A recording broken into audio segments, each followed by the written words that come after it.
E conhecimento, fez uma escola na rua e virou professor. Mandou várias ideias de respeito e amor. Rodou o mundo, falou várias línguas e tal. Mostrou que a gente é diferente, mas também é igual. Pra uns ele foi um pai, pra outros um herói. Seus 4 superpoderes ainda salvam todos nós. O poder de escrever e mandar uma rima, tocar um som e poder mudar o clima, mexer o corpo quebrando na batida, pintar e deixar a cidade mais colorida. Salve, salve família, Thiago Tiba, Revista Quinto Elemento, voltando às atividades mais uma vez. Estamos no mês de junho aqui, 2023, e hoje eu recebi um convite muito inusitado para bater um papo e conhecer um pouco, né, de uma... Eu não vou dizer o que é, porque eu ainda estou curioso para descobrir o que é, mas eu estou aqui com o pessoal da maçonaria Prince Hall, aqui na zona norte de São Paulo. É a convite do grão-mestre e do grão-mestre adjunto. Então, junto com vocês, eu venho tirar essas dúvidas que a gente tem aí, né? E acredito que vai ser um papo bem interessante, de bons conhecimentos e boas trocas. E como vocês sabem, a gente sempre traz o hip hop como pauta aqui. Dessa vez a gente trouxe um assunto bem diferente e acredito que vai agregar muito aí pra gente poder ter novos diálogos e novos debates, certo? Então, primeiro eu gostaria que vocês se apresentassem, né, para o nosso público aí que vai assistir e vai ouvir a gente. Bom dia, boa tarde ou boa noite. Meu nome é Alexandre Anetes, eu sou grão-mestre da grande loja principal de São Paulo, a primeira maçonaria de linhagem principal de língua não inglesa do mundo. E estou aqui com o meu irmão e amigo. Por favor, se apresente, por favor. Olá pessoal, meu nome é Maurício Ludovico, sou grão-mestre adjunto da grande loja Prince Hall São Paulo e presto uma ajuda ao meu irmão amigo Alexandre Arantes, nosso grande grão-mestre. Queremos levar a vocês um pouco de conhecimento a respeito da nossa querida ordem. Certo, é isso. Acho que a ideia desse papo é desmistificar um pouco, né, o que é a maçonaria, trazer um pouco do contexto histórico, social, né, que ela traz. E essa curiosidade, né, cara, que eu tô vendo só pessoas negras aqui, eu acho que vai ser importante a gente trazer esse papo aqui, né, pro nosso público também. Acho que a primeira pergunta que cabe é: o que é a maçonaria? A pergunta do que é a maçonaria é uma pergunta que ela tem, pergunta que ela tem várias respostas, né? Porque, ao contrário do que se pensa por aí, ela não é uma religião e ela não é uma seita, porque ela não se enquadra nos padrões clássicos do que é uma religião, que pressupõe um Deus revelado, um livro santo, uma codificação específica e um clero pré-estabelecido para o desenvolvimento dela. E também não é uma seita, porque já que a seita ela é uma derivação normalmente de uma religião. Então, a gente tem esse fenômeno, por exemplo, na história da Igreja Católica Romana. A partir do momento que houve a reforma luterana, né, com o surgimento das igrejas protestantes, que nós conhecemos como igrejas evangélicas, que no início do movimento, né, reformista, eram consideradas seitas. Então a maçonaria não é nenhuma religião e muito menos uma seita.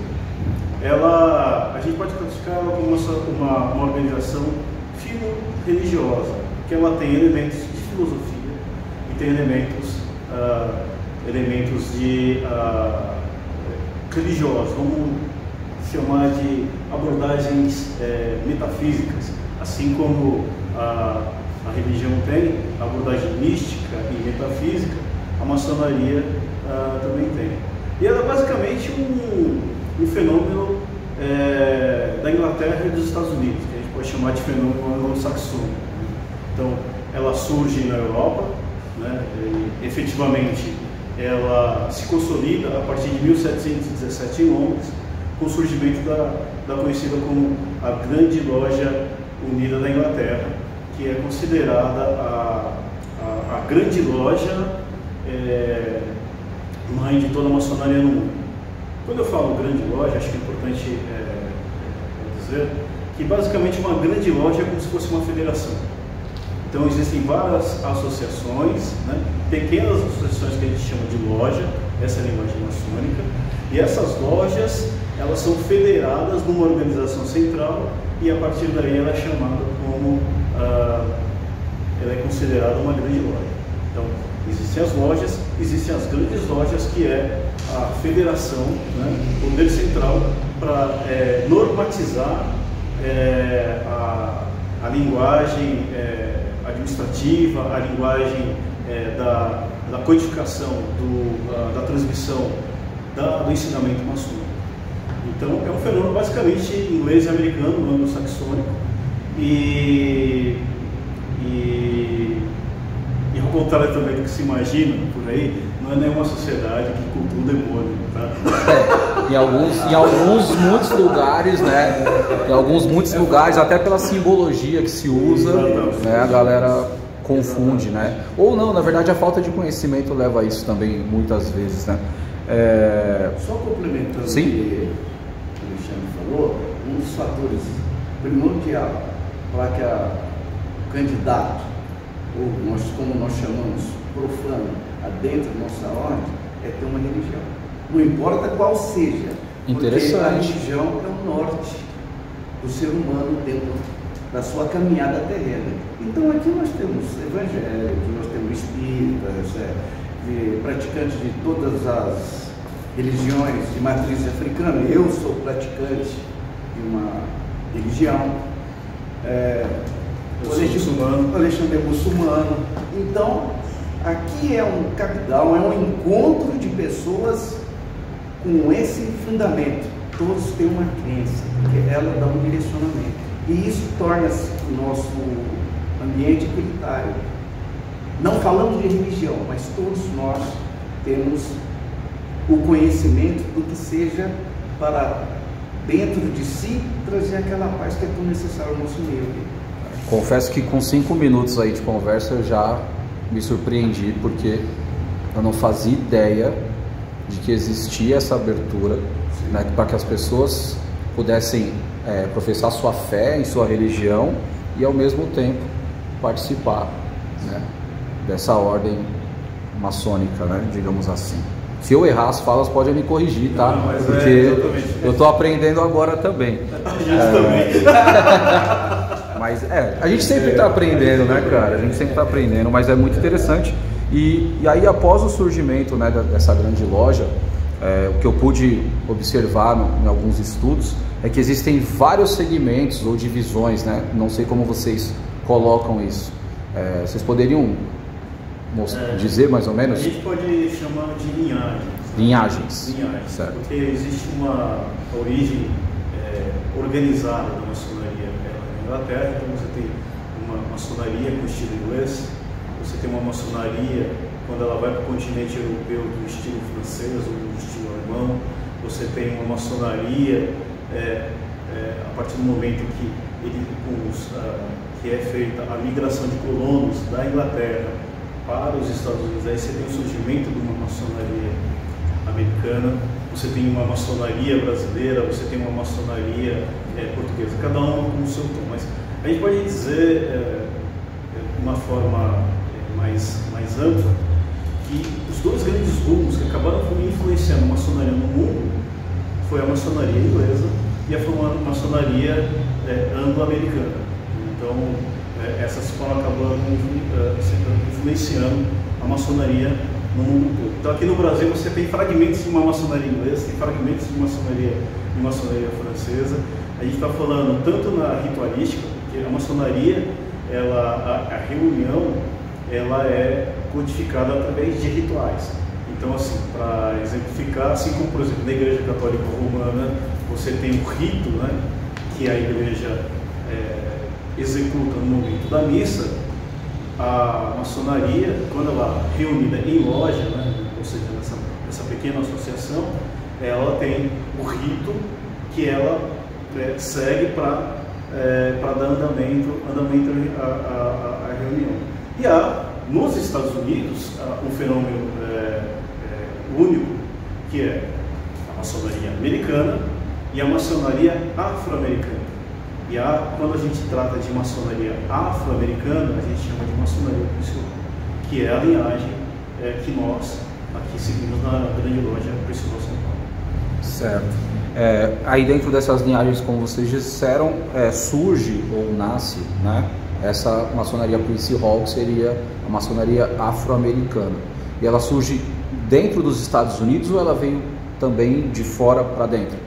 Ela surge dentro dos Estados Unidos. E a resposta é muito simples, em razão do racismo. Então, essa é o surgimento da maçonaria Prince Hall, de linhagem Prince Hall. Ela foi uma resposta direta do segregacionismo em território americano. Isso na época que os Estados Unidos ele era uma colônia britânica. Então tem um personagem chamado Prince Hall, que ele nasceu em 1748 em Barbados, né, na região do Caribe, que ele migra para os Estados Unidos com 17 anos e ele acaba virando, inclusive, ministro da igreja metodista negro-americana. Ele não vem como escravizado. Certo. E ele, junto com outros 15 negros, né, eles pleitearam ser iniciados nas lojas dos colonos brancos americanos. E houve a recusa.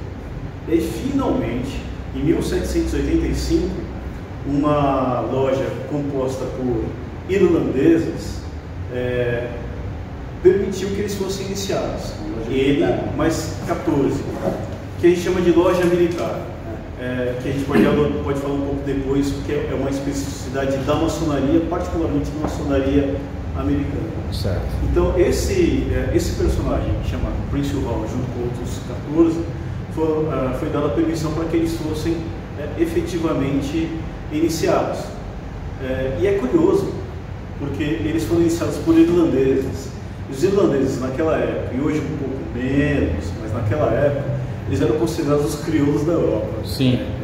Então, infelizmente, há um registro na história da Inglaterra que vários irlandeses foram escravizados por ingleses. Então, dentro da Grã-Bretanha, os irlandeses eles eram considerados pessoas de segunda categoria, né? E curiosamente, esses considerados como pessoas de segunda categoria foram os que iniciaram Prince Hall mais 14. Então aí surge a primeira loja de negros americanos, que foi batizada de Loja Africana número 459. Toda loja ela tem um número para dizer a sequência da fundação dela. Então essa loja africana, que ela foi fundada por Prince Hall mais 14 irmãos, né, em 1774. E de 1774 até 1784, eles consolidaram esse trabalho, receberam uma autorização lá da grande loja, na época grande loja na Inglaterra, né, receberam o que a gente chama de carta patente, os autorizando a funcionar como uma loja efetivamente. Ou seja, o que é funcionar uma loja efetivamente? Ter o direito de receber candidatos, né, como o Ludovico fez uma pequena introdução, receber candidatos, iniciá-los nos 3 graus da maçonaria. A maçonaria ela tem 3 graus básicos, né, que a gente chama de maçonaria azul ou maçonaria simbólica, como é conhecida aqui no Brasil, que é o grau de aprendiz, companheiro e mestre. Então são 3 graus.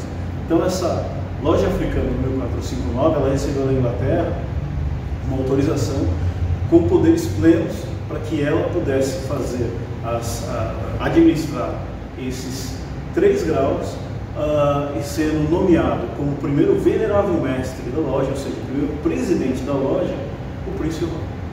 E aí daí que veio o nome. Aí que veio o nome. Em homenagem, mas isso pós-morte do Prince Hall. Certo. Porque durante essa linhagem, essa nova linhagem, que era composta por negros libertos e negros livres, né, e ex-escravizados, ela acabou sendo naturalmente um sucesso nos Estados Unidos. Então, particularmente, muitas lojas, né, ou organizações foram derivadas dessa primeira loja compostas por negros nos estados de Massachusetts e Pensilvânia. Então, a partir daí, começou a existir um fenômeno chamado Prince Hall, e aí foi formada uma primeira grande federação de lojas, né, que chamou Grande Loja Africana, africana, né? Esse foi o nome dado. E essa grande loja africana, em homenagem aos trabalhos do personagem Prince Hall, batizou a maçonaria, que era considerada como maçonaria dos negros, ou maçonaria africana, como maçonaria Prince Hall. Certo.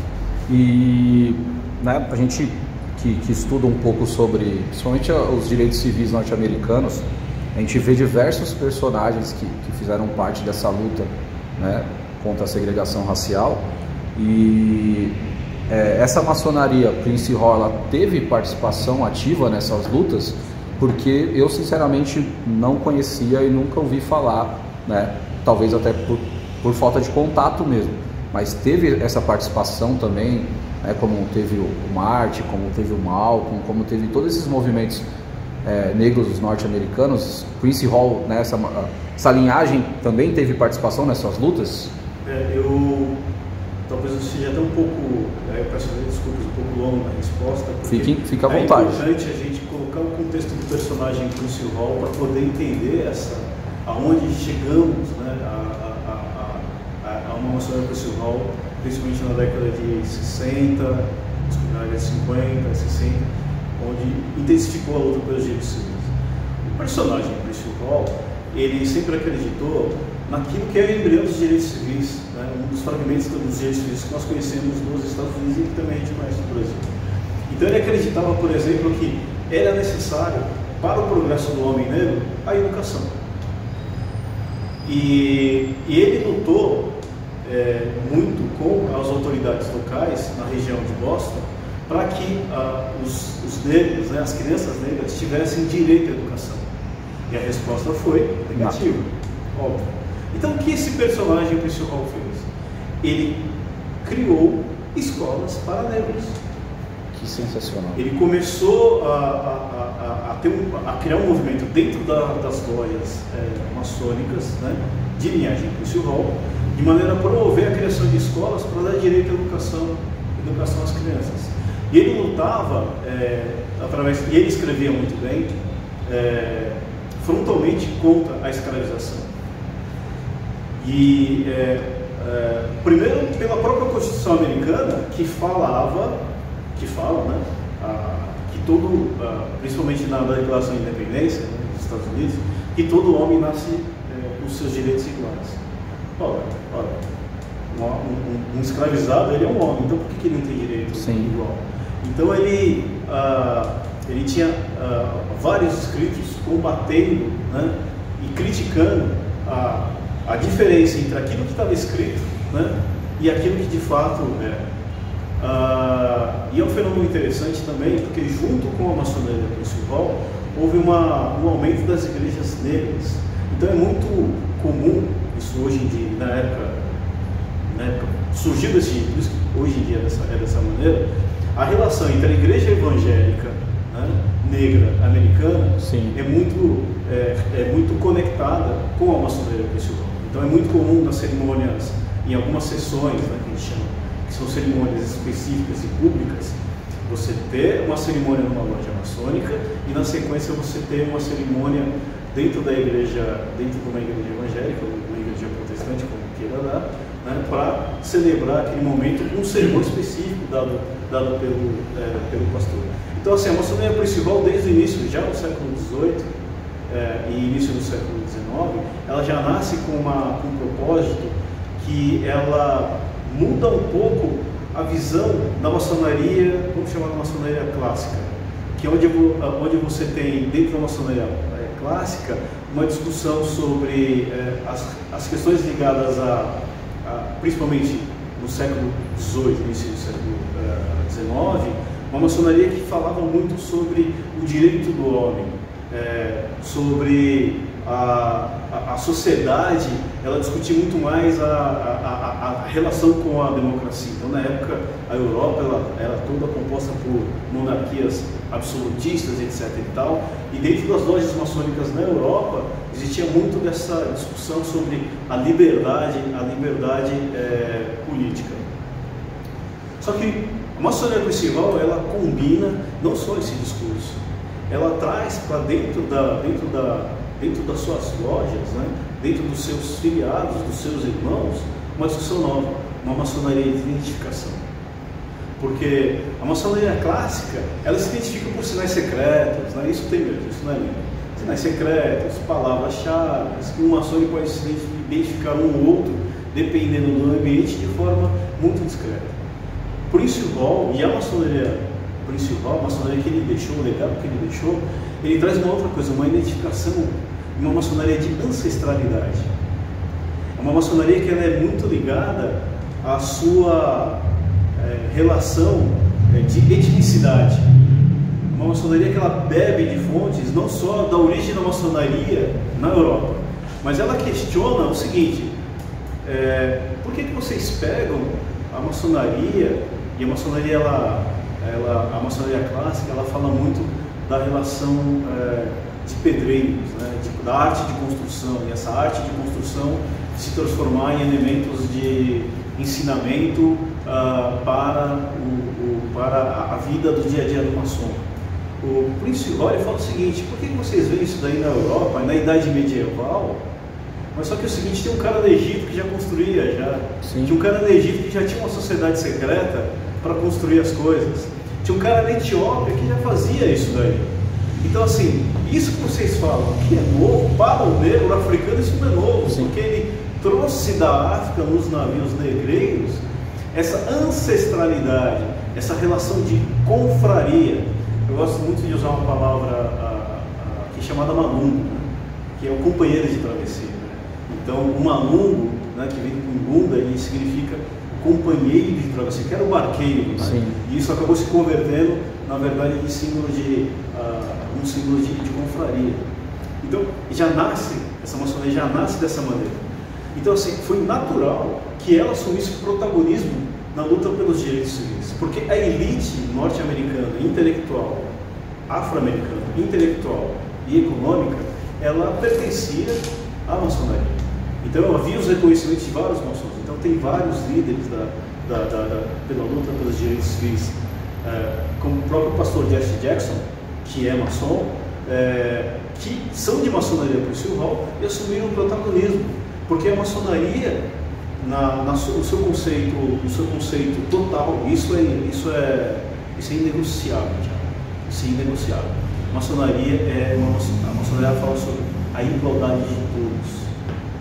Então, ela é estranho, né, a eventual prática de uma maçonaria discriminatória. Se ela é uma maçonaria que ela não luta pela igualdade, e eu estou falando de uma igualdade total, ela fere o princípio maçônico, que é o tal clássico, né? Liberdade, igualdade e fraternidade. Liberdade, igualdade e fraternidade. Então, se não segue esse trinômio, não pode ser chamado de maçom. Certo. Cara, é muito interessante porque realmente existem alguns personagens que a gente acaba entendendo ou sabendo que teve essa ligação com a maçonaria, mas não dessa forma e não sabia dessa linhagem específica de fato, né? Que vocês estão demonstrando pra gente, e pra mim está sendo muito rico ter esse conhecimento agora. Estou impressionado de verdade. E aí, trazendo agora um pouco para o Brasil, mas não falando do Prince Hall de fato, como que a maçonaria chega no Brasil?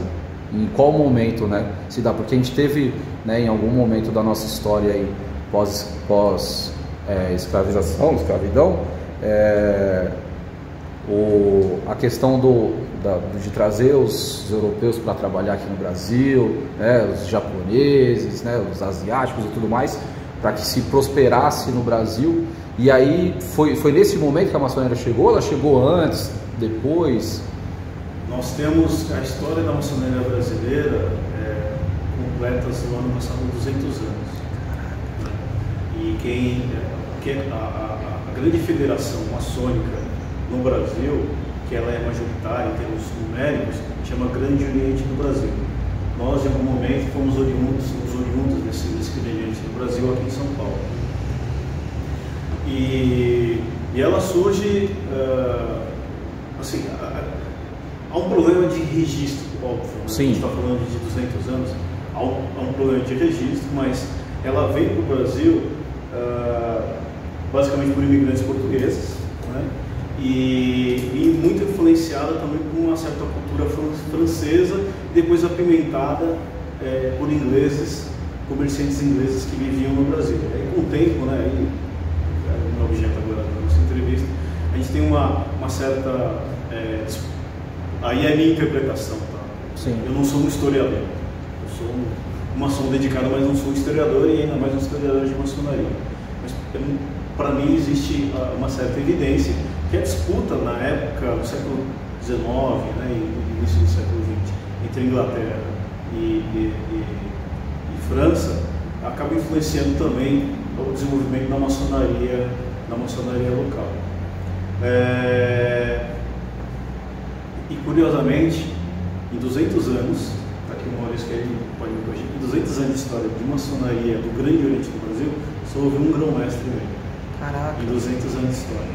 Porque, infelizmente, vamos lá, a maçonaria no mundo, e isso aconteceu efetivamente no Brasil, ela foi um fenômeno da elite político, econômica e política da época.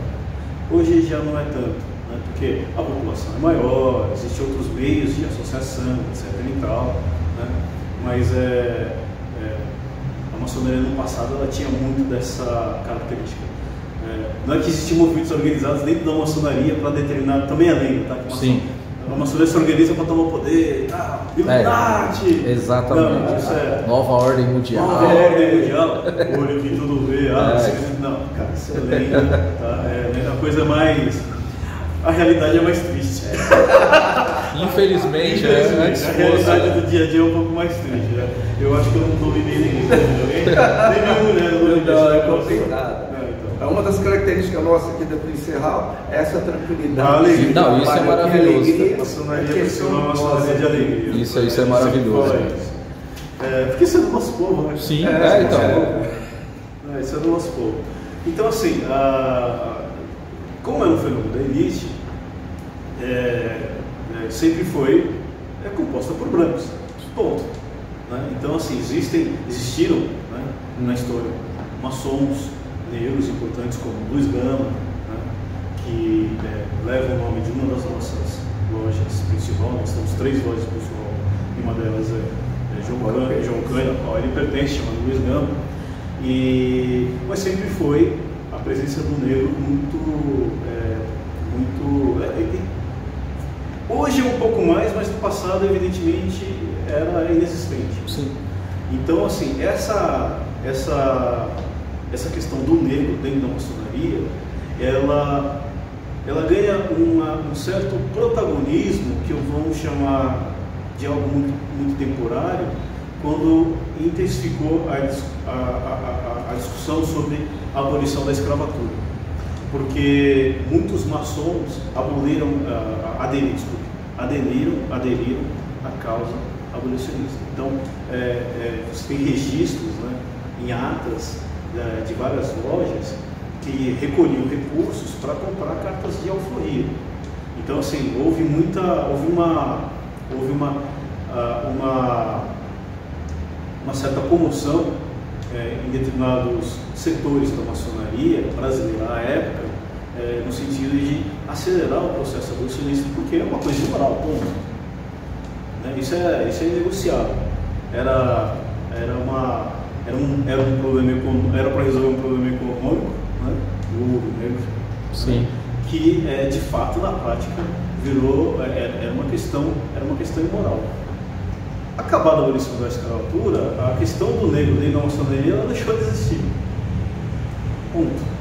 Então, assim, hoje em dia, talvez a presença de negros dentro da maçonaria brasileira, a dita maçonaria regular, né, como a gente conhece, né, que são as grandes federações, as grandes lojas, os grandes clientes aqui do Brasil, não deve passar de 10%.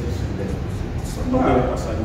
Só para complementar o que ele estava falando, do trabalho executado pela maçonaria, inclusive sob a liderança do Luiz Gama, nós temos uma loja chamada Loja América. Loja América, ela fica ali do lado do metrô Vila Mariana, Paraíso ali. Certo. Essa loja é uma das mais antigas, sendo que, qual que era o objetivo dessa loja? Para ser iniciado, o fazendeiro ele tinha que assinar uma carta que ele não possuía escravo e ia trabalhar a favor da abolição dos escravos de outros fazendeiros.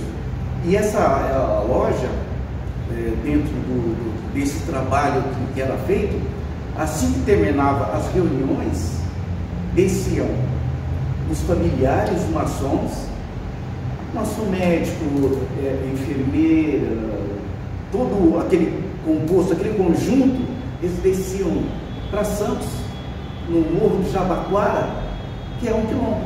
Sim. Eles atendiam o pessoal lá. Era a maçonaria que fazia esse trabalho. Caraca, que interessante. Realmente são fatos históricos que não chegam pra gente, cara. Porque não interessa, né? É um pecado isso, cara, usar essa palavra, porque assim, eu moro no Jabaquara. Sim. E a gente tem um conhecimento sobre o quilombo do Jabaquara e a importância daquele caminho, né, até Santos. A gente tem um espaço nosso lá cultural, que a gente chama de Centro Cultural de Jabaquara, que é, se eu não me engano, é Mãe Silvia de Oxalá, hoje o nome do espaço, que era um terreiro que ela doou pro bairro, que a gente chama que é o último pedaço do nosso quilombo, né? Sim. Que a gente chama lá. Então é muito louco isso, cara. A falta de conhecimento, de chegar a essas informações de tanta importância, né? Dessa luta, dessa importância dessa luta da maçonaria e como isso fez parte do nosso contexto social, né? Sim. Porque a gente lembra a palavra do preto velho uma vez que ele falou o seguinte: você não sabe de onde você veio, você não sabe para onde você vai. É isso. Eu nunca mais esqueci isso. Então é importante a gente resgatar isso para saber em que contexto a gente está hoje. E o nosso trabalho, na verdade, não é nem para a nossa geração, né? Para a geração do filho, do filho, né? Para uma próxima geração. Sim. Então a intenção de a gente trazer a maçonaria principal é intensificar, a bem da verdade, a gente quer ser protagonista da nossa própria história. Isso é importantíssimo. História maçônica, assim, né? Isso é importantíssimo. Então, essa foi uma das primeiras conversas que nós tivemos, quando ainda era no campo das ideias, assumir o protagonismo da nossa história, porque infelizmente a discussão sobre maçonaria a discussão sobre negros, negritude, a questão negra dentro da maçonaria brasileira, ela não é, infelizmente, ela não é muito bem vista. Eu imagino porque em diversas camadas da sociedade não é, né, cara? Acho que talvez dentro da maçonaria não seria tão diferente hoje, né? Se tratando ainda mais da questão do poder aquisitivo que a gente enxerga de fora, né? E aí, antes de mais uma vez trazer a questão do Prince Hall para o Brasil, como que a maçonaria chega na vida de vocês? Né? Porque acredito que vocês já tinham uma história dentro da maçonaria, né? Uma vida dentro da maçonaria antes da chegada do Prince Hall aqui no Brasil. Né? Vocês poderiam falar sobre isso também? Eu sou o grão-mestre, mas eu vou começar pelo... Tudo bem. Fiquem à vontade. Né? Fiquem à vontade. Então, pelos mais velhos, né? Respeito os mais velhos e os mais novos. Tá certo. A questão é a seguinte: a minha introdução em conhecimento da maçonaria, que eu sou escoteiro, e dentro da região, sou mineiro, e tinha do nosso grupo de escoteiro, o nosso chefe era maçom, e ele nos levava sempre um dia após as reuniões era muito amigos, era vizinho dos filhos dele, nós íamos ajudar em uma loja. E a loja é isso aqui. Sim. Tá? Existe o templo, depois nós vamos explicar dentro desse processo, né? Porque às vezes vai falando, fica no ar o que nós estamos explicando. Aí eu sempre era curioso, eu olhava no negócio, tem uma estrela ali, tem um negócio ali. Ele falava: uma hora vai chegar seu tempo, uma hora vai chegar seu tempo.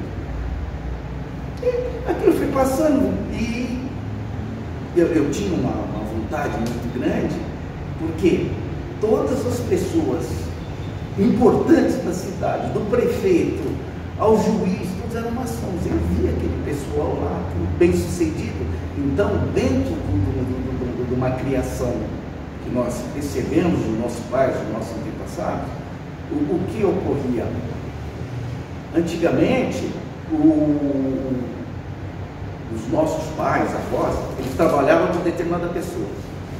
Então, ele ia aposentar, ele apresentava aquela pessoa, falava, eu vou aposentar, esse aqui é o meu filho, o meu neto, e vai ficar no meu lugar. Então, qual que é a perspectiva que a pessoa tinha? Que ia trabalhar, já assumir aquele cargo, que era um cargo vicioso daquele processo. Bom, é um processo de entendimento nosso que vem desde a escravatura, que ela impõe um limite. E qual que era, dentro hoje de uma concepção moderna? Olha, filho, eu trabalho para doutor fulano de tal, eu quero que você estuda para você ser igual a ele. Então, dentro desse processo.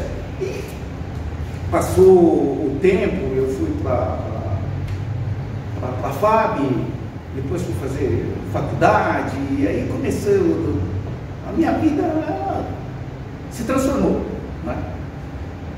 E em um determinado momento, eu encontrei o Joaquim, que hoje está aqui, meu padrinho. Ele falou, isso tem um negócio para você aqui e tal. O Joaquim já era maçom da loja União Fraternal. Aí ele me deu o papel, a hora que eu vi aqueles pontinhos, falei, pô, já vi isso aqui. Falou, quero. Não sei, eu estudei lá, assinei, fui e entrei. Foi uma transformação na minha vida, porque a maçonaria, ela transforma o ser humano, ela lapida. E dentro desse conhecimento que foi passando, eu fui agregando e sempre me incomodava. Só tinha eu, tinha o Joaquim.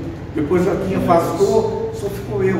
Aí eu trouxe mais uns 2, 3 aqui do lado.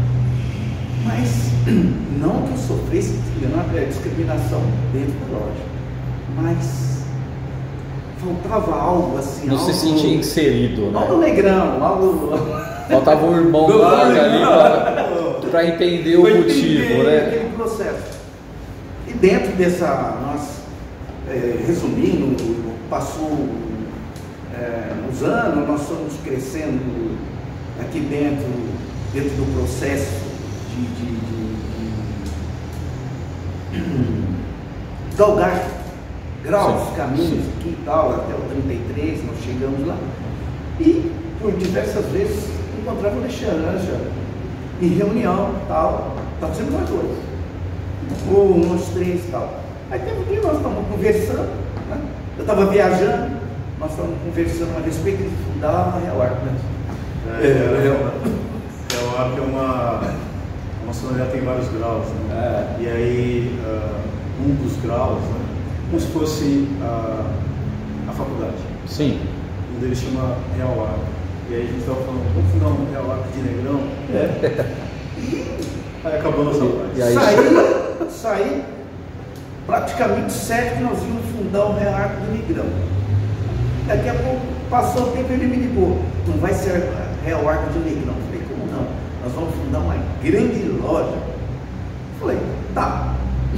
Mas ele já estava com a metade do processo já arrumado. Menos mal. Certo. E, desculpa, quantos anos já? Maçonaria? Completa esse ano 29 anos. 29 anos. E dentro desse processo também, desculpa aí, o Alexandre, só para não perder, a maçonaria ela não é só lado masculino, é aqui, como dizer, com a família. Sim. Ela tem uma questão. Eu vou chegar nesse ponto ainda. Tem para as crianças, da qual eu já participei muito, depois eu vou estar dentro desse contexto, porque é uma das razões da confiança de nós estarmos aqui, as nossas esposas estão na nossa casa sabendo que nós estamos aqui, é um processo muito bacana. É uma troca. É uma troca, é uma Mas eu vou chegar nesse ponto ainda sobre as mulheres, que acho que é um assunto muito importante. Bom, a minha vida maçônica começou há 26, vai para 27 anos agora.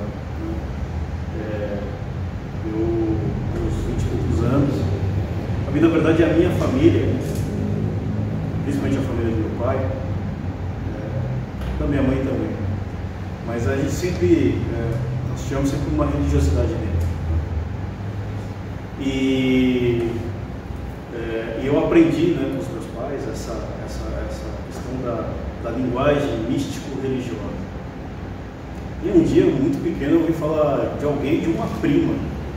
Falou assim, fulano de tal personagem, quem nem lembra qual personagem público na época, fulano de tal é maçonaria. Tinha 10 anos. Isso ficou na minha mente, maçonaria, e aí foi dando toda aquela, né, aquela roupagem interessante, maçonaria, e eu vi, a palavra maçonaria acabou me tocando. E essa informação ficou guardada. Ponto. E aí, passado anos, eu tinha 17 anos, eu trabalhava como office boy ali no centro da cidade, e tinha um sebo gigantesco, né, ali perto do Lago da Santa Efigênia, gigantesco. E aí eu vi lá 3 livros lá sobre maçonaria. Eu falei, cara, eu vou falar disso daí, eu comprei os 3 livros. Cheguei lá, comprei os 3 livros, eu frequentava muito aquele sebo. Aí comprei 3 livros, levei para casa. Meu pai evangélico, eu chego naqueles livros. Nossa! Imagina o diálogo, como foi. Ele falou assim, o que é isto? Eu falei, pai, não sei, mas eu estou gostando. Porque eu vim devorando, eu lembro de ter vindo devorando no caminho, no ônibus. Né? Eu morava, na época, no Jardim Filhos da Terra, que é aqui na Zona Norte. É um bairro precário e tal, ele nasce como favela, como ocupação, e aí eu lembro que o caminho do centro da cidade era muito longo. Sim. Então era ônibus, metrô, tal, não sei o quê, um som horrível, nada que é diferente de hoje em dia. Eu vim devorando os livros, eu chego com o livro em casa, né, deixo o livro em cima da mesa, meu pai, o que é isso? Aí, depois com o tempo, que eu fui estudando, etc., né? Apesar, né, de meu pai ser um evangélico bem zeloso, né, em determinados pontos, ele sempre me deixou livre para eu seguir o meu caminho, inclusive o caminho espiritual.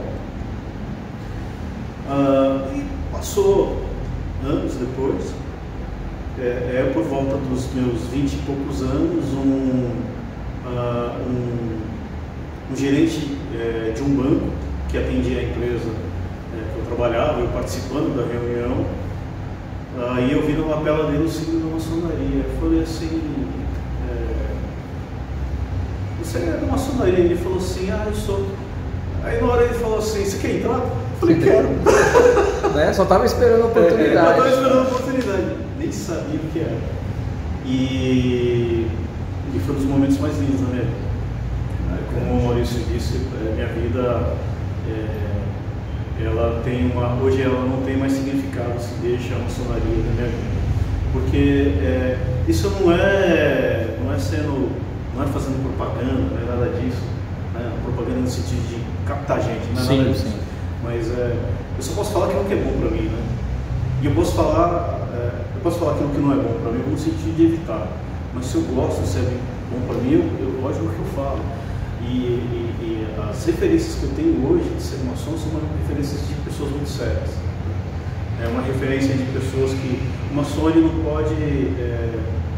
pode se misturar com aquilo que é errado. Né? Eu não estou falando que agora é um bando de monge, não é nada disso. Mas é importante que isso aconteça com o tempo.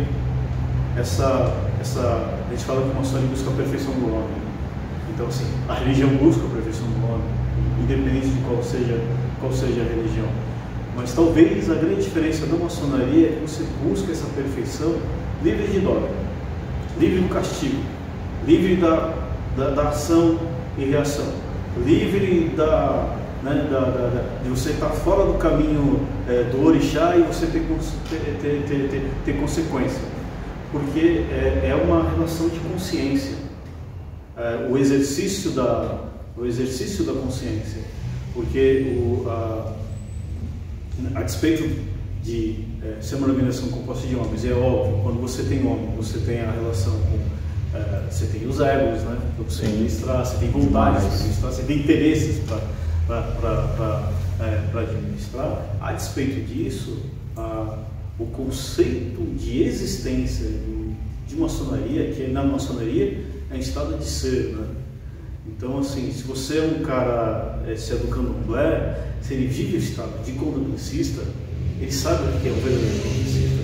Se ele é um evangélico, ele vive o estado de ser evangélico, então ele sabe realmente o que é ser evangélico. É a mesma coisa relacionada à maçonaria. A maçonaria é um estado de ser, e é uma oportunidade que você tem de, através da sua consciência, procurar sempre ser um homem melhor. Hoje eu posso olhar para o olho do meu filho e falar assim, eu não faço coisa errada. E a maçonaria me trouxe isso. Assim como a religião me trouxe, a educação dos meus pais, que é uma educação ancestral, que era diretamente ligada à visão maçônica. Sim. Entendeu? Eu tenho um ancestral maçom, hoje chamado Prince Hall. Eu sei a minha cadeia iniciática, que foi, a gente chama aqui de restaurada, através de um cara chamado Prince Hall, que acreditava na humanidade lá atrás e acreditava na perfeição do homem. E a minha obrigação agora enquanto maçom é continuar esse trabalho e melhorar a linhagem. Certo. Então, seguindo a linha que a gente, como eu falei, né, a gente deixou um pouco o Prince Hall de lado para trazer um pouco desse contexto histórico da maçonaria no Brasil. E aí vocês disseram que o ano passado completou 200 anos, né, aqui no Brasil, né, próximo dos relatos, dos registros. E o Prince Hall chegou aqui, a maçonaria Prince Hall chega no Brasil através de vocês quando? 20 de agosto de 2022. Então, ontem, né? Ontem. Eu não estou dormindo, mas tá tudo bem. Tá tudo bem. É uma grande responsabilidade, mas é algo que eu faço com muita alegria. Né? E tem pessoas maravilhosas aqui, como nós, Rodrigo, que eu conheço há 20 anos. Né? Tem o Adriano, o cara que chegou agora aqui com a gente. E tem sido assim fundamental, então a gente faz isso daí com muita alegria. E o contexto que ele chega foi justamente em vários debates que nós tínhamos, desde lá atrás, sobre a questão do negro dentro da maçonaria. Eu vou te falar a verdade. Por favor. Pode falar a verdade. Por favor. Aqui é para conhecer. O negro, quando ele chega na classe média, uma parcela dos negros, isso aconteceu comigo, ele esquece que ele é negro. A gente conversou um pouco sobre isso aqui quando a gente chegou. Verdade, ele esquece que ele é negro. Então, assim, uma época eu esqueci que era negro. Era um menino bem sucedido na época, né? Chegando em cargo executivo, etc e tal, né? Com um salário bom. E aí, eu esqueci que era negro. E esse tipo de raciocínio ele foi para a maçonaria também. Porque eu entrei na maçonaria, aí eu comecei a frequentar, a gente chama de a alta cúpula da maçonaria em São Paulo, etc. E a maçonaria paulista, né, e paulistana é muito efervescente, é muito forte, é muito presente na maçonaria no Brasil. Então, assim, a maçonaria brasileira é considerada a terceira maior população maçônica do mundo, atrás só dos Estados Unidos e da Inglaterra. Então, por ordem, Estados Unidos, Inglaterra e depois Brasil. Então, a maçonaria paulista ela é muito atuante. Então, eu ficava maravilhado com o menino e tal, etc. Né? Teve um dia que eu estava num processo de ingressar numa outra loja maçônica, aqui na Zona Norte, e fui levado por na época um grande amigo, e eu estava oficializando o meu ingresso nessa loja maçônica. Eu fui chamado de canto por alguém que na época eu considerava um irmão e amigo, e ele falou o seguinte para mim: Alexandre, você está ingressando aqui só porque você é amigo de fulano. É normal. Porque nós não permitimos a entrada de negros aqui. Nós não devemos nunca, nós, por prática, depois da experiência que nós tivemos de iniciar na época ele falou preto, né? Na época eu fiquei ofendido, a gente está falando há 20 anos atrás, mas hoje em dia é o correto, né? Ele falou assim: a gente iniciou um preto aqui e esse preto só deu problema. Desde então a gente nunca mais iniciou nenhum preto aqui. Então você é um preto depois de 15 anos que vai entrar aqui na loja. Eu fiquei sem chão, porque eram pessoas muito queridas. Era uma ocasião muito especial. Eu não fiquei 3 meses no lugar. Caramba. Aí eu lembrei que eu não era só maçom, era um maçom preto. Eu já questionava, né, na época, com vários amigos maçons pretos, né, sobre por que eram tão, a quantidade de maçons pretos era tão pequena dentro da maçonaria. As explicações são diversas, né, que elas nunca vão terminar. E aquele momento eu lembrei que acima de tudo era um maçom preto. Então a gente sempre falava sobre como é que fica a nossa situação dentro. Então várias tentativas foram feitas no sentido de agregar os negros dentro da maçonaria aqui em São Paulo, fora também do estado de São Paulo, etc. E a gente já sabia de uma coisa chamada maçonaria Prince Hall, mas não tinha internet na época, né? Então a coisa era um pouco mais complicada. Então muita coisa que chegava aqui era uma coisa muito distorcida, que era algo clandestino, que é algo que não deveria existir, que era algo proibido, e era uma coisa de crioulo. Isso daí é uma coisa de crioulo lá nos Estados Unidos. Mas isso aqui no Brasil não tem nada a ver, sabe por quê? Aqui todo mundo é igual. Você não tá aqui? Mesmo discurso, né? Você não tá aqui? Meu amigo. Né? Então, assim, era assim que era tratado, assim, falar sobre 13 de maio, 20 de novembro, é uma coisa completamente exótica. Então, exótica e quase proibida. Não, isso aqui você não pode falar, não tem nada a ver. E nos últimos tempos, acabou, quando se fala sobre maçonaria, sobre essa questão do negro dentro da maçonaria, ela acabou tomando um viés político-partidário a partir de 2018. Já era. Piorou a partir de 2018. Então você fala é coisa de esquerdista. Não importa se é coisa de esquerdista ou não é esse. O meu ponto não é esse. Eu acho que a gente tem que ir além dessa discussão se é de direita e de esquerda, porque como fala sobre Carneiro, entre direita e esquerda, eu continuo sendo preto. Exatamente. Então, o meu ponto é esse. Então, a gente sempre falava sobre maçonaria Prince Hall. E aí, conversando com o Ludovico e tal, aí ele falou assim, por que você não tenta tal caminho? Aí eu entrei em contato com várias grandes lojas Prince Hall nos Estados Unidos, no Canadá, no Havaí e na África. E aí, a grande loja nacional Prince Hall, isso a gente pode falar um pouco depois, me respondeu. A abordagem foi se eles tinham interesse em patrocinar a formação de uma loja Prince Hall aqui no Brasil. E a resposta foi, olha, tem um problema, não dá para fundar uma loja Prince Hall no Brasil. Eu falei, cara, o esforço de inglês para nada. Sim. A resposta na sequência foi, vocês vão ter que fundar uma grande loja Prince Hall. Então assim, porque por uma questão de custos e logística, para poder ser criada, né, uma potência Prince Hall fora do território americano, era necessário você formar um número X de irmãos, esse número X de irmãos formar um número X de lojas maçônicas, e essas lojas maçônicas formariam uma grande loja. Né? E aí, em 20 de agosto, finalmente, depois de exatos 70 dias, o processo iniciou numa determinada data, e ele se encerrou em 20 de agosto, e fazendo a conta com o meu grão-mestre nacional, que fica lá nos Estados Unidos, ele falou assim, Alexandre, você percebeu que esse processo nosso, isso não cabe comigo, demorou exatos 70 dias, e 70 que a gente reduz para 7, dentro da simbologia maçônica é algo muito poderoso, né? 7 pecados capitais, Sim. 7 planetas, etc. Então, dentro da abordagem dos maçônicos, o número 7 é algo muito, simbolicamente muito importante. E foi aí que vieram os americanos em 20 de agosto. Né?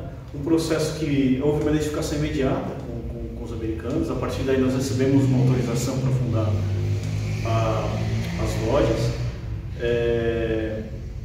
A gente chama de recebimento de carta patente. Né? Então, foram fundadas 3 lojas, uma João Cândido, Almirante Negro. Quem não leu sobre João Cândido, eu recomendo demais, né?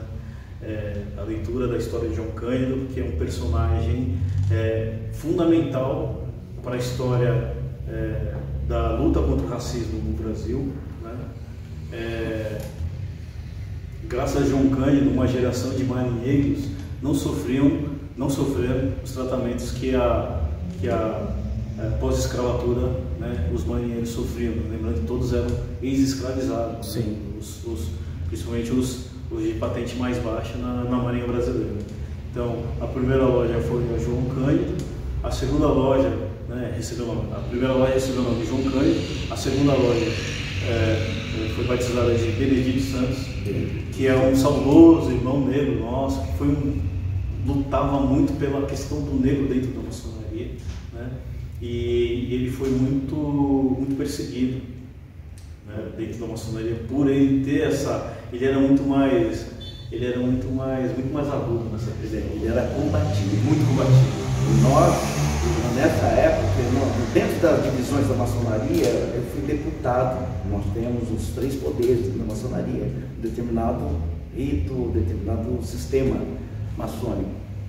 E é uma espécie de representante da loja, certo, para o poder central. Nós tínhamos em torno de 400 deputados e nós éramos 5 negros. Dentro da hierarquia de poder, nós temos um cargo que é o cobridor, que é o vigia, né? Dentro assim, para manter dentro de uma determinada ordem o nosso trabalho. Ele era um grande vigia a vida inteira. Ele era ali, ele faleceu com 80 e poucos anos, ainda nadando no Grupo Pinheiros. Eu falava, Benedito, mas poxa vida, nós temos que galgar outros cargos, ele sentia na pele, mas ele falou, nós temos que estar dentro dessa representação. Ele morava ali na Cachoeirinha e nós fomos cotizados, nós fazíamos a maior festa do Dia das Crianças ali.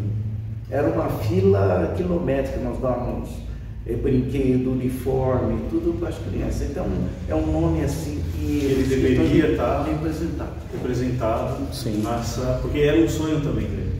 Então a segunda loja ela recebeu o nome de Benedito Santos e a terceira loja chamada Luiz Gama. E essas 3 lojas, que esse é um dos princípios que a gente chama de princípios para dar legitimidade para a formação de uma grande loja, é a partir de 3 lojas, né, de 3 pequenas unidades para formar uma grande unidade que a gente chama de grande loja. E aí foi dado o nome de Prince Hall, Grande Loja Prince Hall São Paulo. Então isso acabou acontecendo no dia 20 de agosto. Vai fazer daqui a 2 meses. 2 meses. 2 meses. Um ano. Daqui a um dia do nosso ano. E uma coincidência, foi no dia do maçom, não foi planejado, é considerado o dia do maçom, em todo o território brasileiro. Então era para dar certo mesmo. Era para dar certo. Os antepassados, os orixás, eles estão nos abençoando. Todo mundo veio e pôs a mão e falou, vai. De novo, né? A gente está falando de uma maçonaria de ancestralidade. Independente do período religioso, até se quem porventura estiver assistindo o ensino evangélico, até a própria igreja evangélica tem essa preocupação com uma linha sucessória. Sim. É o pastor, ou o bispo, ou o reverendo que batiza, que consagra, etc. e tal, e ele tem a autoridade. Então é uma maçonaria que ela também traz essa questão da autoridade e uma autoridade ancestral. Então assim, eu como espiritualista, apesar de cético, não tenho dúvida que a ancestralidade ela agiu muito. Com certeza. Aqui. Bom, e aí dentro desse papo que a gente está tendo aqui, a gente consegue ter muitas visões e eu estou conseguindo ter um aprofundamento mesmo, principalmente histórico, né? Que é muito importante para a gente conhecer a estrutura maçônica no Brasil e a Prince Hall, que de verdade me deixou, como eu posso dizer, maravilhado com as informações. Eu estou de verdade assim impressionado. Mas existem outros pontos que a gente gostaria de trazer também, que é a questão da juventude e a questão das mulheres dentro desse papel, né, dessa sociedade, dessa transformação que vocês fazem. Poderiam falar sobre isso também? A questão é uma questão muito cara para a maçonaria. A gente não pode tampar o sol com a peneira. É a questão da presença das mulheres dentro da maçonaria. Existem mulheres maçons, sim. Né? Então existem ordens maçônicas, que elas são exclusivamente femininas. E existem ordens maçônicas no Brasil também, que a gente chama de maçonaria mista, né? Então, tem homens e mulheres que frequentam o mesmo ambiente, né? A mais antiga e respeitada é a chamada Direitos Humanos, que é da França. Existe uma loja maçônica aqui no Brasil, se eu não me engano é no Sul, posso estar errado, que ela promove a reunião de homens e mulheres. Só que não é uma visão majoritária da maçonaria no mundo, né? Então, as grandes federações maçônicas, a gente chama de grandes potências ou grandes obediências, elas têm como padrão a maçonaria ela seja exclusivamente masculina. Então, isso é histórico, né? E talvez seja um debate que vai se intensificar nos próximos, talvez, 10, 15 anos, ou talvez até um pouco menos, sobre realmente a massificação né, da ideia de que o ambiente maçônico ele seria permitido para homens e mulheres ao mesmo tempo, né? Na Inglaterra, na própria grande loja ali na Inglaterra, existe uma simpatia oficiosa, mas não oficial, né? Pela grande loja feminina da Inglaterra. No entanto, existem, eu não vou chamar de ordem patrocinada, porque parece que é tutelada, né? E quando a gente fala de maçonaria americana, isso daí perde mais ainda o efeito. Existe aqui no Brasil, né? E existe também nos Estados Unidos, a Ordem da Estrela do Oriente, que é uma ordem feminina, iniciática e é composta por mulheres de maçons. Aqui no Brasil, nós tratamos as mulheres dos maçons como cunhadas. Nos Estados Unidos, e principalmente na maçonaria principal, elas não são chamadas como cunhadas, né? Elas são chamadas de irmãs, principalmente aquelas que fazem parte da Ordem da Estrela do Oriente. E elas são fundamentais na existência da maçonaria principal, porque além das atividades sociais que são lideradas por elas, elas têm uma importância, né, opinativa sobre o destino dos caminhos do ideário maçônico muito intenso. Então, são ordens que a única coisa,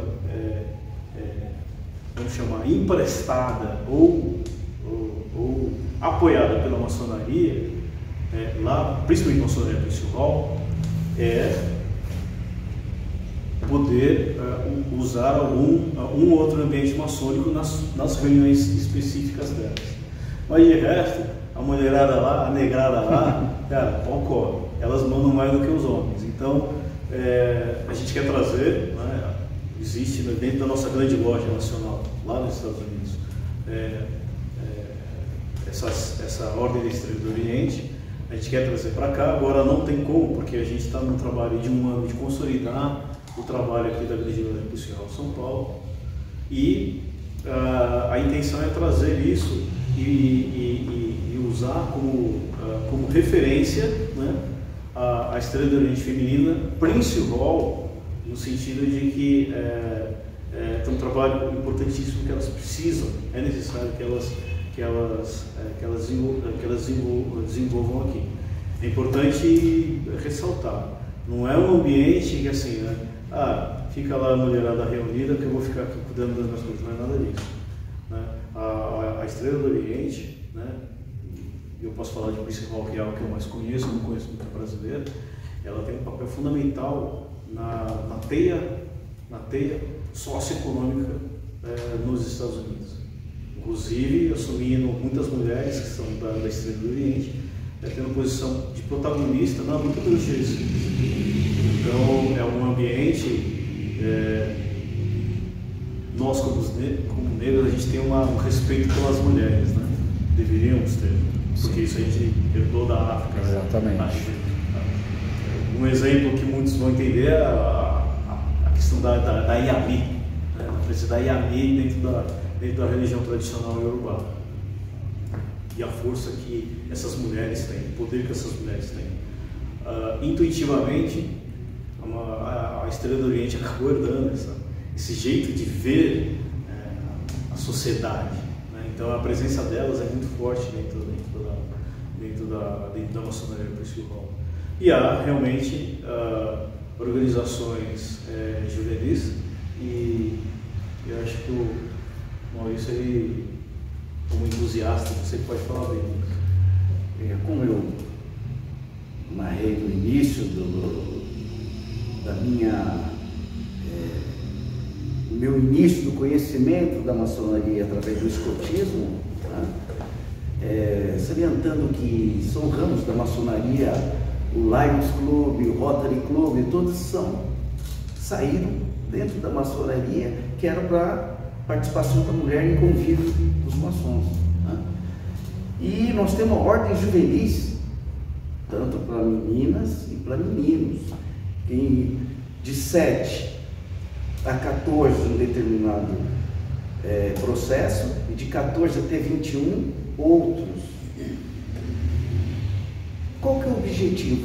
Nós trazemos um outro patamar de visão para essas crianças, que nós estamos focados em trazer esse trabalho principalmente para a periferia, ou ocupar essas crianças de uma nova visão, de um conhecimento de futuro, de crescimento interno, porque se a criança ela tem um olhar para dentro dela de valorização, ela vai valorizar os pais, valorizar a escola, a rua, tudo, e isso nós temos uma preocupação muito grande disso, porque tem uma mística que todo maçom é rico.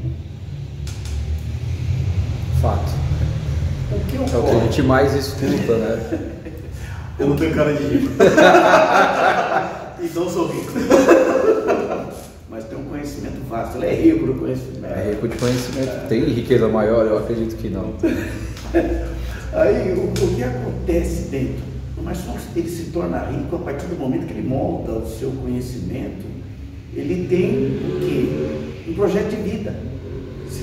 Ela não está esparsa naquele trabalho. É que nem hoje nós temos dentro de uma visão, como você falou, uma maçonaria elitista. Nós temos o maior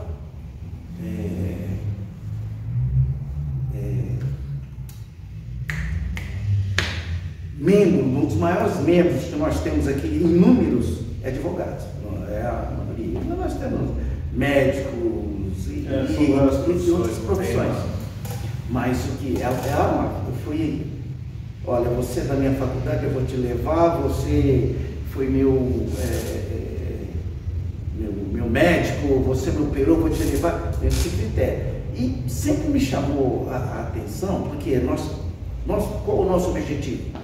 Transformar, pegar um homem, transformar melhor para a sociedade, desenvolvimento. Aí eu falo, vamos dizer na quebrada, vai. Ali tem um empresário que era borracheiro, virou dono de uma loja, então tem uma grande quitanda, alguma coisa. Por que não pode ser maçom? Por que esse conhecimento de trazê-lo para cá? Olha o que nós vamos absorver dentro desse processo. E essas crianças, todo jovem ele vive de modelo, ele Sim. observa aquilo. Sim. E esse modelo não chega na periferia. Entre aqui, por exemplo, os nossos filhos, eles veem os nossos modelos e vão, e avançam, né? Seu filho, meu filho, tal. Então, em todo sentido. Agora, qual que é a referência do jovem que está na periferia? Quase nenhuma, né? Até pela falta de estrutura familiar, né? Da falta da assistência do governo de fato, ali, né? de ser assistido de fato por quem deveria. Né? E a gente precisa chegar lá. A gente precisa chegar no jovem, né? Precisa chegar e prepará-lo, né? Preparar, acho que na verdade parece que mudar, mas não é bem isso. Mas dá a oportunidade dele ter uma outra visão. Sim. Então essa é a nossa meta de médio e longo prazo. Eu vou dizer para você, na verdade, é a meta final. A nossa meta final é chegar na quebrada, chegar na criança, chegar no jovem, né? Associá-lo dentro da nossa organização juvenil que está sendo criada por ele, né? Para que aquele jovem tenha a opção do tráfico, a opção só da igreja, nada contra a igreja, né? Ao contrário, eu venho de família evangélica, mas também uma opção de uma organização que, apesar de ser oficialmente desde 1717, mas tem um conhecimento milenar. Sim. Quando a gente fala de uma maçonaria composta por uma maioria de negros, né? Porque ela não é, esse rol não é uma maçonaria exclusiva de negros, não é uma maçonaria que racismo é racismo, ponto. Okay? Mas ela é formada por uma maioria de negros, porque ela vem de uma tradição afro-americana, e então a gente traz uma nova linhagem, né? uma nova história. Então a gente quer agregar esse conhecimento para essa geração que está chegando, né? Que precisa de uma outra, de uma outra fonte de conhecimento. Uma coisa importante que ele tocou, infelizmente a maçonaria não chega na periferia. Não e mesmo. lá você tem um grande empresário, bem sucedido, que está lá na quebrada. Sim. Aí, as palavras dele, por que ele não pode ser maçom? E é esse cara que a gente quer chegar. E a falta de perspectiva e de conhecimento causa isso também, né? Porque afasta a gente do diferente, né? Eu falei lá no início, a gente não conhece, né? A gente não tem contato. O pouco contato que a gente tem mostra que a gente não pode fazer parte. Então, de que forma... porque é isso, porque, como eu falei, eu trabalho do lado e eu vejo as pessoas e eu não me sinto incluído naquilo. Então, de que forma que eu vou me aproximar? Eu não vou me aproximar.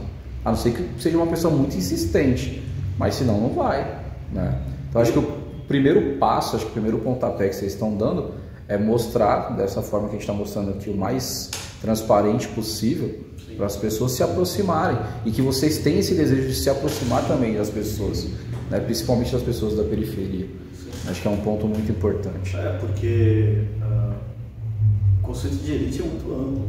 Sim. Então a gente é importante a gente formar uma geração de negros que fazem parte de uma elite. E a maçonaria ela tem esse ferramental. E não é elite dominante, socioeconômico dominante, nada dessa questão clássica, dessa discussão clássica, né, sobre uma elite dominante que ela dita o que tem que ser feito por outro. Não é isso. Mas assim, é o melhor advogado. E é de ocupar os espaços, né, cara? Sim. De ser destaque nos espaços. Acho que isso é importante. A gente tem muitos personagens hoje que ocupam grandes espaços, mas ainda é muito pouco para a capacidade do nosso povo. Muito pouco. Até por uma diferença demográfica. A gente está no início disso ainda, né? A gente está no início. Tem muita coisa que a gente precisa mudar ainda e mostrar, na verdade. E é isso que a gente está trazendo, né? Essa não a maçonaria para combater a maçonaria hoje existente, né? Então, assim, eu já escutei isso. Fizeram aqui para derrubar a gente. Primeiro que não dá, né? Não vai. Não vai rolar. Não vai rolar. Não vai rolar. E essa não é... Mas concordo, confesso que seria interessante. No meu ponto de vista. Desculpa a sinceridade. Quem estiver ouvindo, assistindo, desculpa a sinceridade, mas eu acho que seria bem interessante. Mas eu acredito que não é o momento, talvez. A gente precisa dentro... Assim como hoje em dia, essa questão do negro, ela traz um novo debate na sociedade, mesmo para aquele que não quer escutar. Sim. Né? Mas o filho dele vai escutar, vai praticar, né? Ele talvez não, mas Sim. O filho dele vai escutar. Então, assim como a gente tem esse debate atual e importante sobre a questão do negro, a questão dos povos originários, né? Aqui no Brasil, a gente também traz a questão de uma maçonaria de forma predominante negra, sem ser exclusivista, é importante frisar isso, né? Tem grandes oficiais que, como fossem altos diretores, que são brancos, são descendentes italianos, né? Aqui na Grande Loja Principal São Paulo. Então Então a gente traz uma nova perspectiva, uma nova ideia. Eu sempre enfatizo, como eu já falei, que a gente traz um modelo de maçonaria ancestral cujo debate sobre diversidade não é algo exótico e proibido de se falar. Então é natural. Estranho é não falar. Sim. E dentro da nossa ordem, há irmãos com diversas formas de pensar político. Uns de centro, outros de centro-esquerda, outros de centro-direita, outros de extrema-direita, outros de extrema-esquerda. E está tudo bem. De novo, né, vou emprestar a frase da Sueli Carneiro, né, e eu vou modificar um pouco, entre direita e esquerda eu continuo sendo preto. Aí eu falo mais, né, entre direita e esquerda eu continuo sendo um maçom preto. Então, acima de tudo, eu posso ter a divergência que for, mas eu tenho como meu referencial primário a questão da maçonaria e aquilo que ele pode agregar para mim, agregar para o meu filho, agregar para os meus netos, e mais importante, ficar na nossa família, porque a gente traz a maçonaria, isso inclusive no Brasil, ela tem uma preocupação com a família. Mas vou fazer um exemplo que eu acho que é fantástico. Eu não como feijoada porque eu sou muçulmano. Mas imagine a feijoada na casa da avó, que vem o tio, vem o sobrinho, vem a família, chega o vizinho. Aí chega lá o doido casado com a sua prima negona de olho azul, aí come o samba, aí aquela alegria e tal. Aí o cara ele dá uma desviada, aí chega a avó e fala assim, que negócio é esse? Isso daqui é um ambiente de família, não tem nada a ver. É isso que a gente traz. É isso. A gente traz essa maçonaria de alegria. Sabe? Cara, eu acho muito importante que vocês trazem a questão do protagonismo, cara. Protagonismo preto, né, na sociedade, de pessoas importantes para a sociedade e de que forma que elas podem atuar para que outros negros sejam protagonistas também. Esse é o objetivo. Acho que isso é muito, muito, muito importante. Até falar um palavrão aqui, mas vamos ficar no importante mesmo. É porque a gente vem de outros debates, então a gente fica, né, caloroso assim. Cara, vocês falaram sobre, acredito que sobre a história do Prince Hall, né, da maçonaria Prince Hall.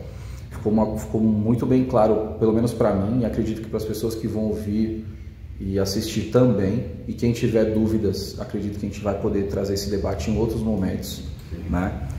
Mas uma coisa que eu queria entender é a coisa dos graus, né? Aí é uma dúvida minha, que talvez seja de outras pessoas, né? Que você falou que tem os graus e tudo mais. Poderia explicar um pouco sobre isso?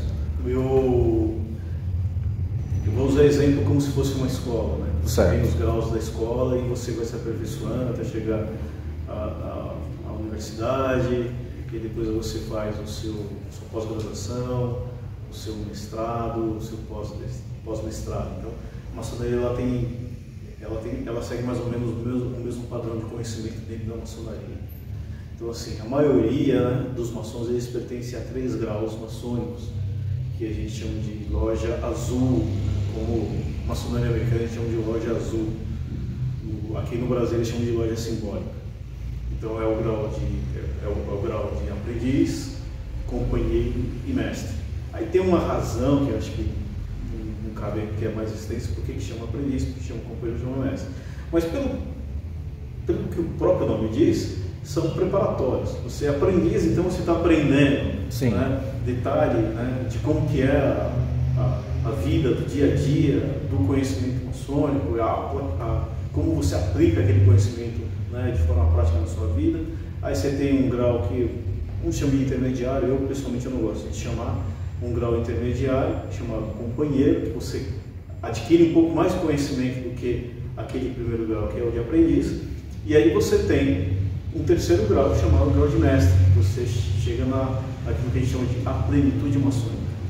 Então, os 2 primeiros graus são graus preparatórios na prática para que você atinja a plenitude maçônica. Nesse terceiro grau, você tem seus direitos políticos. Por incrível que pareça, existe essa terminologia dentro da maçonaria. O que é esse direito político? Você pode ocupar cargos dentro da maçonaria, pode votar e pode ser votado.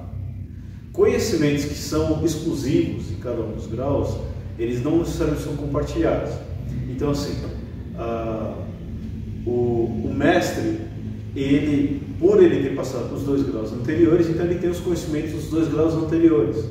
Mas o aprendiz, ele nunca vai ter o conhecimento do mestre, porque existem assuntos específicos ao grau do mestre, e ele também não vai compartilhar conhecimentos do grau de companheiro, que existem ensinamentos exclusivos ao grau de companheiro.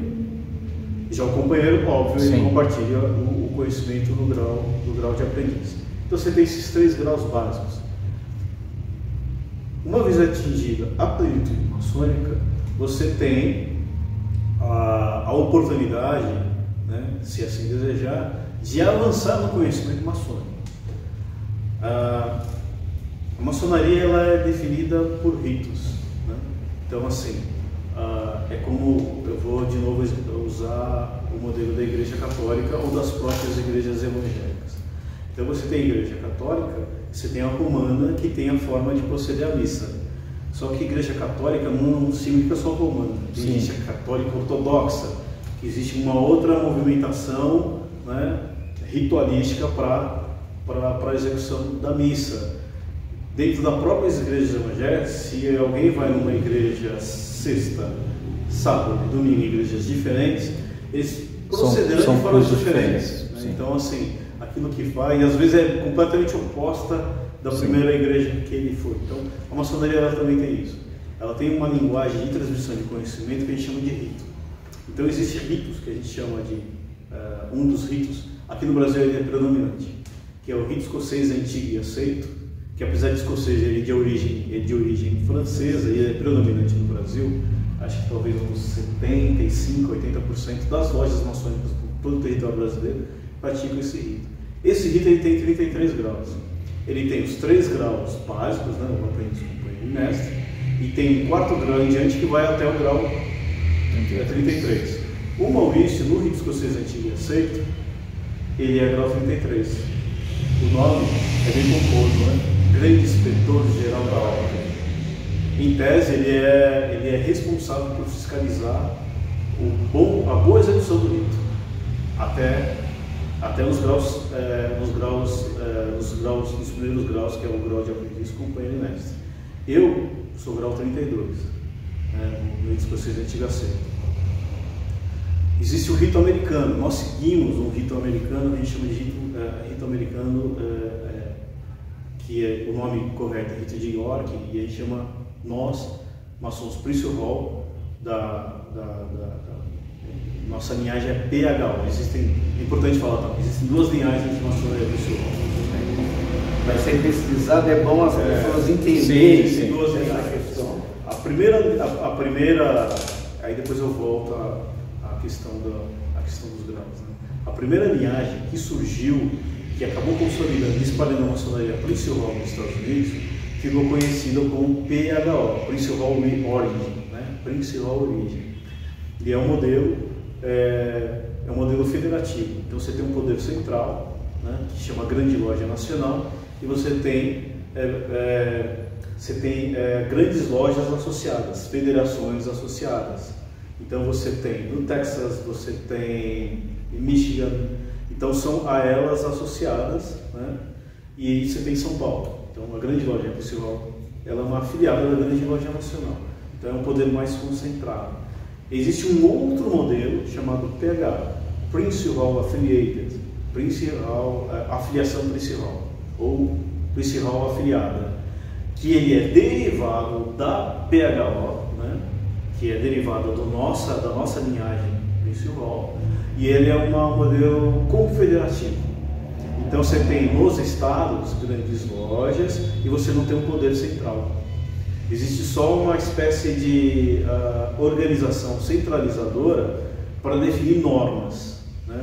Mas ela não tem autoridade política, etc. e tal, em cima de uma loja, de uma grande loja associada. Então é importante dizer. Então, nós, como PHO, aí voltando à sua pergunta, como PHO, nós seguimos o rito de York antigo, que é chamado aqui no Brasil de rito americano, e não tem 33 graus, eles são 7 graus, que são os graus de aprendiz, companheiro e mestre, e mais 4 graus acima. Na verdade existem mais, mas vamos ficar aqui. É que existe uma outra câmera, né? Mas ele vai até os 7 graus. Eles são nada mais, nada menos, esses graus superiores ao grau de aprendiz, companheiro e mestre, como a pós-graduação maçônica. Então você amplia o seu conhecimento maçônico. Então um tema que foi discutido quando você era aprendiz, ele é muito mais explorado quando você atinge esses graus. Qual é a diferença de um para o outro? Nós chamamos de graus filosóficos. Por causa do estudo. Graus filosóficos. A gente pode chamar de graus filosóficos. Certo. Graus filosóficos. Nos Estados Unidos eles chamam de altos graus. No Brasil eles chamam de graus filosóficos. Por que isso, né? Essa questão de altos graus? É uma treta dentro do mundo maçônico, assim, cara. Quem manda em quem? Basicamente quem determina o nome? Quem sabe então basicamente é isso. Gente, né?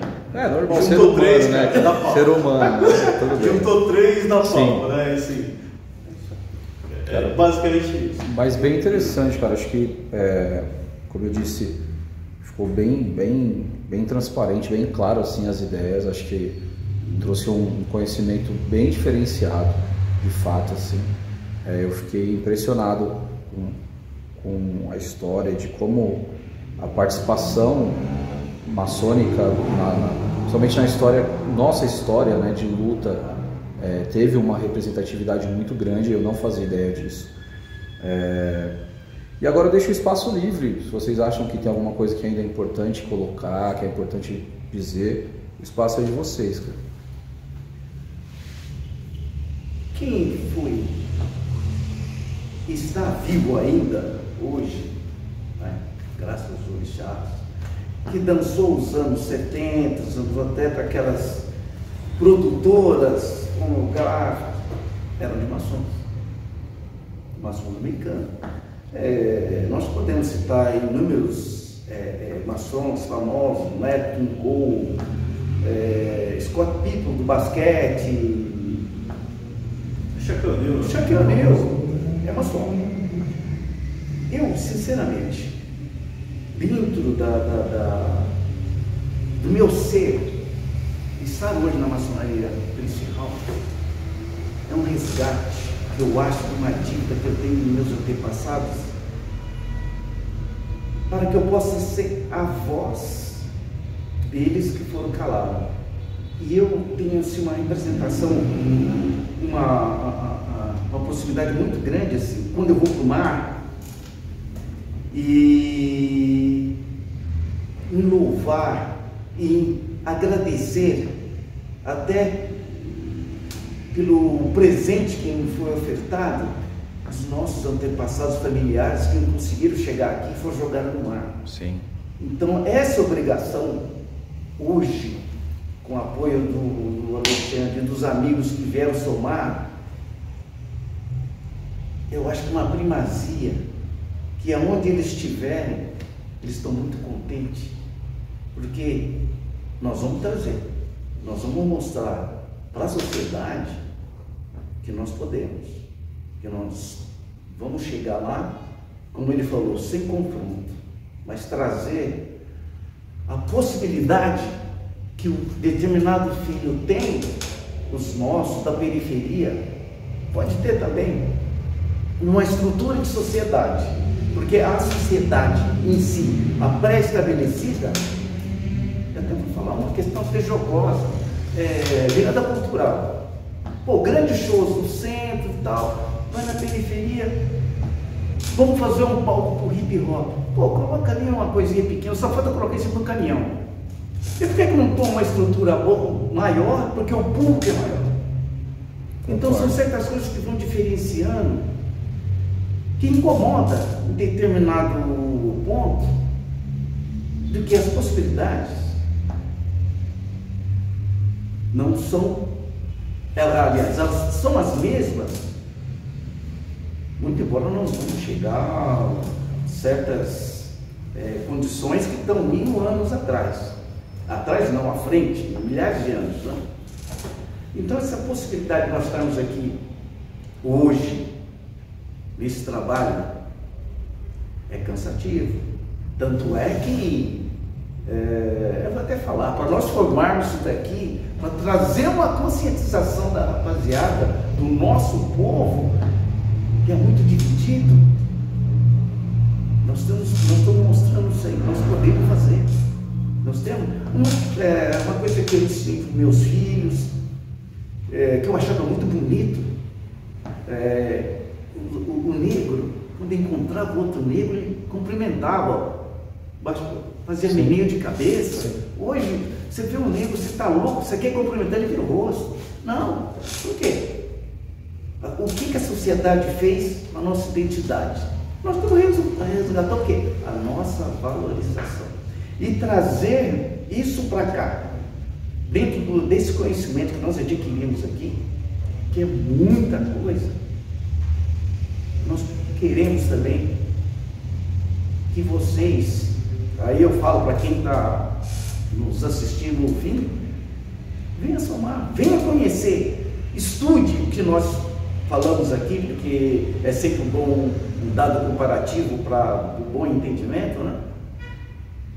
E ver que a capacidade de adquirir o conhecimento, ela é aberta. Nós temos que furar essa bolha, nós temos que atingir os nossos objetivos. E como ele falou, a minha preocupação maior é com a juventude, com as crianças. E nós vamos fazer um trabalho forte, um trabalho massivo de fazer uma aproximação. Em breve vocês vão ver falar de Prince Hall em festa, no samba. Alguém vai sempre mencionar que nós vamos estar presente, nós vamos chegar, quebrar essa barreira que muitos falam, né? Maçom riquinha, os neguinhos o neguinho que não se mistura. Não é isso, gente. Vocês não têm noção o que nós apanhamos para chegar aqui. A coisa não é aquela chibatada tal, mas as dificuldades que tem de convivência, esse momento, esse entrosamento que nós temos, aí eu falo, muito bem o Alexandre falou, não é daquela exclusividade de negro, de uma convivência entre as raças aqui dentro, é uma coisa democrática, que essa verdadeiramente democracia nós queremos expandir, simplesmente isso, na minha visão. Bom, primeiro eu agradeço você, Thiago, pela oportunidade. Eu te agradeço, cara. Porque você tem feito, a gente tem feito, sem querer você está fazendo parte também da nossa história, ou por querer, né? Porque não existe sem verdade. Porque trazer a maçonaria Prince Hall é um evento histórico, né? Para a maçonaria Prince Hall como um todo e para a própria maçonaria brasileira. E você está nos dando a oportunidade de furar uma bolha, né? Sim. Né? A gente está saindo do nosso mundinho e está levando aquilo que é nosso para fora, para um outro, para um público que jamais imaginava o que é essa tal de maçonaria, ainda mais o que é maçonaria principal. Então, realmente eu agradeço essa oportunidade de tá ajudando a gente a fazer história. E eu não falo isso daí como romantismo, sabe? Eu falo isso daí, na verdade, como obrigação. É nossa obrigação, enquanto maçons principal brasileiros, fazer história. O Ludovico comentou, a gente enfrentou nesse processo muito ceticismo. Infelizmente, também entre os nossos. Porque o negro ele não está acostumado,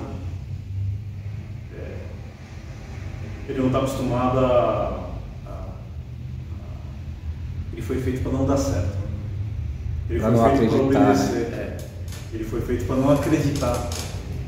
Então a gente enfrentou e enfrenta, tem diminuído um pouco essa questão, esse ceticismo, porque é um trabalho difícil, não é um trabalho fácil, né? Não é um trabalho fácil. Mas é um legado dos nossos ancestrais. Então, esse legado dos nossos ancestrais, eles precisam ser honrados, né? Ele precisa ser honrado com atitude. Eu tenho meu dia a dia, eu tenho minha empresa para cuidar, eu tenho minhas contas para pagar, eu tenho as preocupações com meu filho, e a minha missão enquanto maçom principal é desenvolver esse trabalho para deixar disponível para quem jamais ouviu falar de maçonaria, ainda mais de maçonaria que foi feita, né, por negros, por um cara chamado Percy Hall, que lutou, que já foi um visionário de achar que o importante era a educação, né? O importante não era só o Estado prover de alguma coisa, mas além de prover alguma coisa, prover principalmente a educação, para que ele se tornasse parte de uma elite dirigente. Então, a gente está, com essa entrevista, a gente está rompendo essa bolha e muito mais, né? Para quem está nos assistindo, que acredite, quando você coloca uma missão, faça e acredite e realize, né? Peça ajuda, né, para aquele que você acredita no invisível, independente da sua linhagem religiosa ou espiritual, né? E nós estamos aqui para provar que é possível, que a gente pode assumir a nossa história com nossas próprias mãos, né? Que essa história que negro não sabe se organizar é mentira, né? É um erro, né? Achar que o negro não tem a capacidade de se organizar, né? E não tem capacidade de fazer grandes feitos, né? Hoje é um grande efeito que a gente tem com a fundação da Grande Loja Percy Hall São Paulo. A gente quer fazer muito mais, a gente precisa fazer muito mais, é necessário a gente fazer muito mais. A gente precisa honrar os nossos antepassados, honrar os nossos ancestrais, inclusive nossos ancestrais maçons, Percy Hall, porque se graças a eles, ao sofrimento deles, de serem considerados como clandestinos ou como uma maçonaria falsa, graças a eles, ao sofrimento deles, nós chegamos onde nós chegamos. Então a gente precisa fazer muito mais.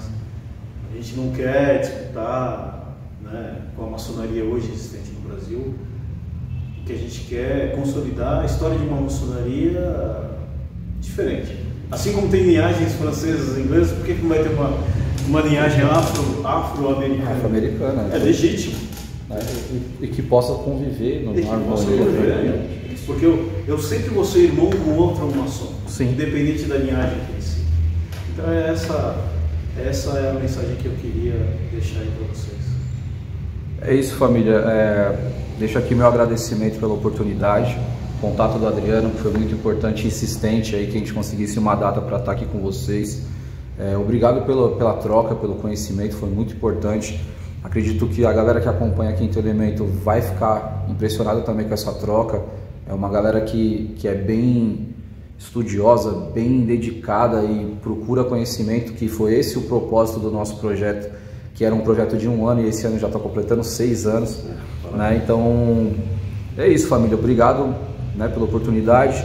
Quem estiver ouvindo, quem estiver assistindo, não esqueça que as inscrições do Prêmio Quinto Elemento 2023 já estão abertas.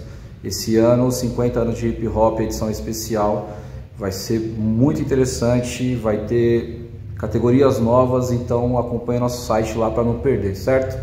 Muito obrigado, até a próxima e tamo junto.